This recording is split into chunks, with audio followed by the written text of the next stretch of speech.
Hello and welcome dear students. Welcome to Learn Karo live classes. I am Shivam Gupta, your mathematics mentor. I have done my BTech from IIT Bhubaneswar with 6000 rank in JEE Advanced. So coming to my teaching experience, I have mentored and educated many maths aspirants in past 2 years. तो बच्चों आज हम लोगों का trigonometry का lecture number 7 है।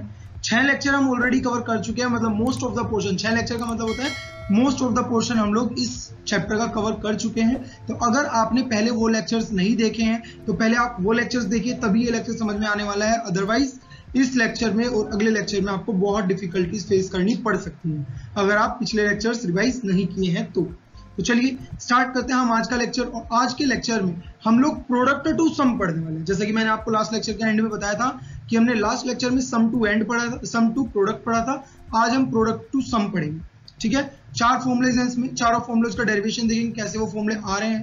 ठीक है, उसके बाद आपको फिर 1-2 एग्जांपल हम करेंगे, फिर हम नेक्स्ट लेक्चर में ट्रिग्नोमेट्रिक फंक्शंस के साथ इस चैप्टर को खत्म करेंगे। तो चलिए इस लेक्चर को स्टार्ट करने से पहले मैं आपको एक छोटी सी इंफॉर्मेशन देना चाहता हूँ। बच्चों हमारी एक एंड्रॉइड ऐप है, लर्न करो द लैब लर्निंग ऐप। आप इस ऐप को इंस्टॉल कर सकते हैं। इस ऐप से होने वाले बेनिफिट्स मैं आपको बता देता हूँ। एक तो आपको नोट्स की जो पीडीएफ है वो मिलती रहेगी, सारे वीडियो लेक्चर्स आपको इस ऐप पर मिल जाएंगे, डेली जो हमारी क्विज़ेस होती हैं वो आपको इस ऐप पर मिल जाएंगी। And the fourth and the most important thing is जो हमारी क्लासेस की लाइव क्लासेस की जो नोटिफिकेशंस होती हैं वो इस ऐप पे आपको मिलती रहेंगी। तो अगर आपने ये ऐप डाउनलोड की हुई है तो आपकी एक क्लास भी मिस नहीं हो पाएगी। लेकिन ऐप अगर इंस्टॉल नहीं है तो हो सकता है कोई इश्यूज हो जाए, तो आप पहले ये ऐप इंस्टॉल कीजिएगा और फिर इस लेक्चर में आगे बढ़ते हैं। चलिए तो स्टार्ट करते हैं लेक्चर का सबसे पहला फॉर्मूला है that is 2 cos x cos y equals to cos x plus y cos x minus y। मैं इस फॉर्मूले को रिवर्स ऑर्डर में प्रूव करूंगा। मतलब देखो, सबसे पहले हमें पता है कि cos x plus y plus cos x plus y क्या होता है हमारा? cos x प्लस y होता है cos x cos y minus sin x sin y, ये होता है। ऐसे अगर cos x माइनस y की बात करें तो क्या हो जाएगा? cos x cos y plus sin x sin y। अब देखो हमें चाहिए क्या? cos x cos y, तो मतलब हमें इन दोनों को ऐड करना पड़ेगा। और जब हम इन दोनों को ऐड करते हैं तो हमें मिलता है that is cos x plus y plus cos x minus y equals to 2 cos x cos y। और देखो यही हमें प्रूव करना था, रिवर्स ऑर्डर में यही तो प्रूव करना कि दिस इक्वल्स टू दिस। तो बच्चों ये फॉर्मूला हमें ऐसे याद करना है that 2 cos x cos y equals to cos x plus y plus cos x minus y। ये फॉर्मूले को हमें इस तरह से याद करना है। चलिए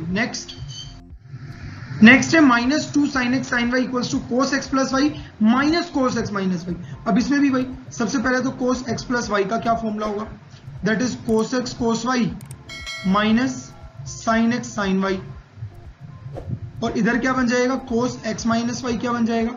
ये बन जाएगा cos x cos y plus sin x sin y। अब देखिए minus 2 sin x sin y, मतलब ऐसा लग रहा है कि इसमें से इसको सब्ट्रैक्ट किया गया है। और सब्ट्रैक्ट करके जब हम लिखेंगे तो इधर बनेगा cos x plus y minus cos x minus y। और इसे सब्ट्रैक्ट करोगे तो कैंसिल ही हो जाएगा, इधर बन जाएगा minus 2 sin x sin y। और इसे हम जब याद करेंगे तो ऐसे याद करेंगे that minus sin x sin y equals to बन जाएगा cos x plus y minus cos x minus y। तो इस तरह से फाइनली ये फॉर्मूला हमें याद करना है। या फिर बहुत लोग इसको ऐसे भी याद करते हैं, ये माइनस को मल्टीप्लाई कर देते हैं दोनों साइड और फिर इसको ऐसे याद किया जाता है that 2 sin x sin y equals to cos x minus y minus cos x plus y। कैसे भी आप याद कर सकते हो, दोनों इट्स योर चॉइस। ओके चलिए नेक्स्ट है 2 sin x cos y equals to sin x plus y sin x minus y। अब देखो इसमें यहाँ पर sin x plus y sin x minus y, अगर इसे प्रूव करना है तो हमें sin x प्लस y का यूज करना पड़ेगा और sin x माइनस y का यूज करना पड़ेगा। sin x प्लस y हमारे पास होता है sin x cos y plus cos x sin y, ये तो हमें पता ही है। sin x माइनस y होता है हमारे पास sin x cos y minus cos x sin y। अगर आपको चाहिए sin x cos y, मतलब हमें ये वाली टर्म चाहिए, तो मतलब ये कैंसिल होनी चाहिए। अगर ये कैंसिल होनी चाहिए तो इन दोनों को जोड़ दो।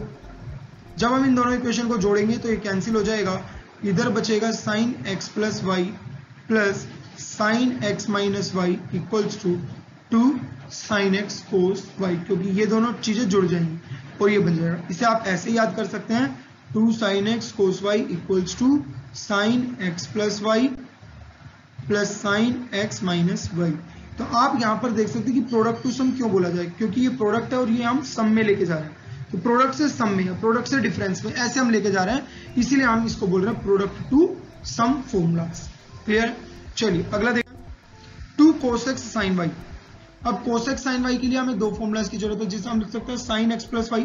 क्या हो जाएगा हमारे पास? sin x cos y plus cos x sin y। या आई होप आपको पता होगा।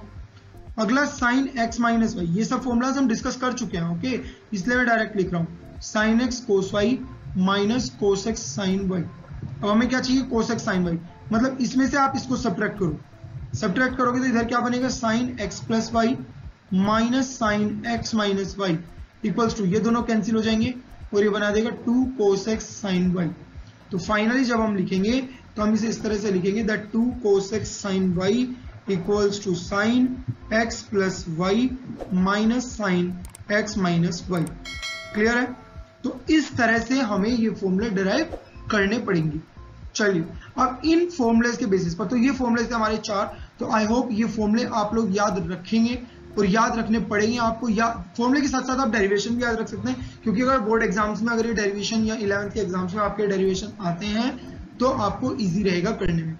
ठीक है, चलिए एक दो एग्जांपल्स देख लेते हैं। जैसे कि बोल रहे हैं simplify cos 3x sin 2x using the product to sum formulas. तो अभी देखिए यहाँ पर हमने याद किया है 2 cos x sin y, ये तो याद किया है। अब यहाँ पर केवल cos x sin y लिखा है, तो हम क्या करेंगे? इसमें 2 से मल्टीप्लाई और 2 से डिवाइड लगा देंगे, तो इसे लिख देंगे 2 cos 3x sin 2x divided by 2, ऐसा लिख देंगे। अब जो न्यूमरेटर में लिखा है उसमें अगर हम फॉर्मूला लगाए 2 cos x sin y का, तो वो होता है sin x plus y that is 3x plus 2x minus sin x minus y that is 3x minus 2x divided by 2। तो ये बन जाएगा हमारे पास sin 5x minus sin x divided by 2। तो ये फाइनल फॉर्मूला हमारे पास बन जाएगा।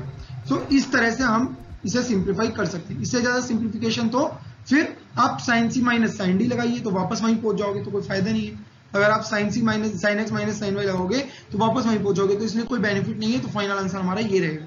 नेक्स्ट एग्जांपल अगर देखें, बहुत इजी से एग्जांपल है ये।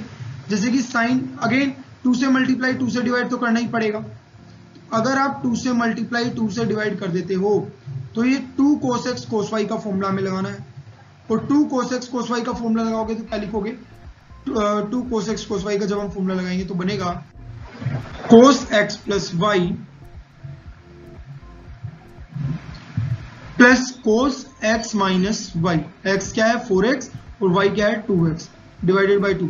तो ये बन जाएगा हमारे पास cos 6x plus cos 2x divided by 2। यहीं तक छोड़ सकते हो, चाहो तो आप आगे सिंप्लीफाई करना चाहो तो आप वहां भी कर सकते हो। क्लियर है? तो इस तरह से हमें इन फॉर्मूलाज को इस्तेमाल करना आना चाहिए। और आगे लेक्चर में अगले लेक्चर में हम देखेंगे ट्रिग्नोमेट्रिक फंक्शंस, मतलब हम जनरल सॉल्यूशंस हमें कैसे लिखने होते हैं, वो सब हम अगले लेक्चर में देखने वाले हैं। तो इस लेक्चर के लिए इतना ही है। हम लोगों ने इसमें बहुत सिंपल से 4 फॉर्मूले देखे हैं, वो आपको याद करने, और बहुत सिंपल से 2 एग्जाम्पल देखे।